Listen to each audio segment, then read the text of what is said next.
Ya, terkait situasi yang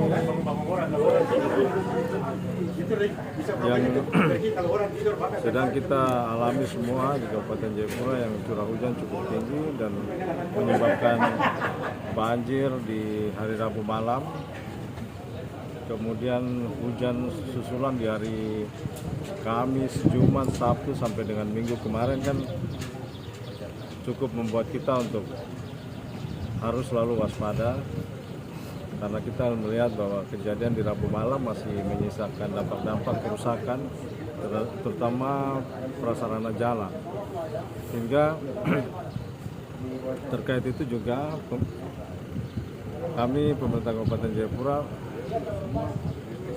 menyiapkan dana dalam rangka penanggulangan bencana, terutama pasca banjir kemarin, dan terkait dengan kebutuhan yang harus kita tanggulangi terkait kejadian itu sedang dalam proses. Kemarin saya dan beberapa OPD terkait, PU, bencana, Bapeda, sosial, kita sudah turun melihat langsung dampak-dampak kerusakan akibat banjir Rabu malam itu, sehingga kita sudah membuat perencanaan dan komunikasi dengan tim anggaran juga, ketua tim Ibu Sekda, kita sudah komunikasi untuk bisa tertangani.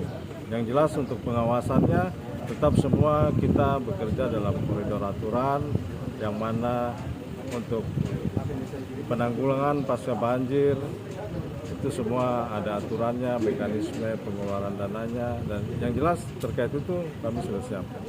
Ada penambahan Bapak sesuai instruksi Presiden? Semua di dalam postur APBD kita sejauh ini semua sesuai dengan aturan. Batasan-batasan lingkup penganggaran semua sesuai dengan aturan.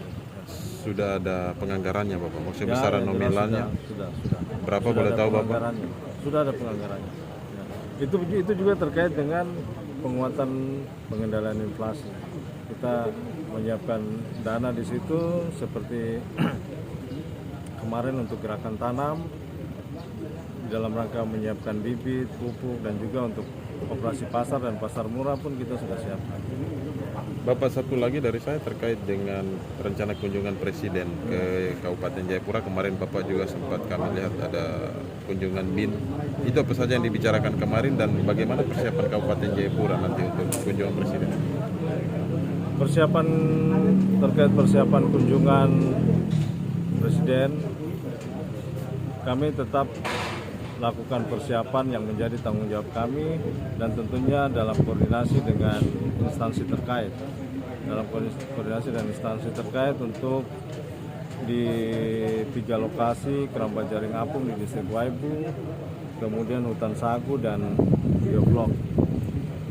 Persiapan terkait pembersihan lokasi, kemudian persiapan di dalam menyiapkan masyarakat di situ, menyiapkan kelompok pemuda di situ untuk bisa berinteraktif langsung, itu kita sudah siapkan. Dan menjelang hari H nanti kita akan lakukan gladi di tempat yang akan menjadi objek di dalam video conference maupun kunjungan. Kunjungan ini tujuannya untuk apa Bapak? Kunjungan ini dalam rangka yang pertama itu adalah bagaimana pemberdayaan ekonomi masyarakat di tingkat kampung, pemberdayaan ekonomi masyarakat di kelompok tani, pemberdayaan ekonomi masyarakat di kelompok pemuda, yang mana pemerintah terus menstimulasi agar hal ini bisa tetap tumbuh dalam memperkuat ekonomi masyarakat. Dan ini melibatkan beberapa instansi. Jadi bukan hanya seremonial, tapi memang kita siapkan untuk terus ekonomi bisa berputar di situ dengan adanya keterlibatan juga pihak Bank BUMN untuk bagaimana bisa mengedukasi masyarakat untuk mengembangkan usahanya. Bapak, rencana kunjungan ini kapan? Dijadwalkan itu di tanggal 15 Maret. Bapak, satu lagi mengenai tata pengelolaan pabrik sagu yang sempat disampaikan Pak PJ sebelumnya bahwa itu akan dilanjutkan. Itu bagaimana perkembangan? Yang mana? Yang di kampung apa nih, Bapak Seretua? Oh, terkait Kampung Sere sesuai dengan rapat terakhir kita juga dengan beberapa instansi terkait. Kita lakukan rapat secara langsung tatap muka dan ada pihak-pihak yang mengikuti secara virtual. Dan saat ini posisinya kita menunggu untuk pengelola mempresentasikan mekanisme pengelolaannya, rencana bisnisnya, sehingga setelah presentasi itu baru kita bisa mengambil langkah-langkah selanjutnya. Bapak, ini kan ketersediaan sagu nih menipis kalau di Kabupaten Jayapura. Apakah bahan baku ada kemungkinan datangkan dari luar atau bagaimana? Mengingat daya produksinya juga cukup tinggi dalam 1 jam itu. Iya, itu kan asumsi dari yang bertanya.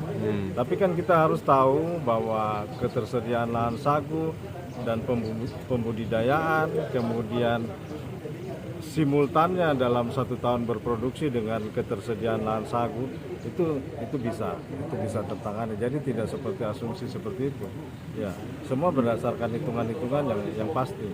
Dan kalaupun ada kemungkinan suplai bahan baku di luar Kabupaten Jayapura itu ya kenapa tidak? Ya. Oke, Mungkin ya. sip. Terima kasih Bapak. Sudah.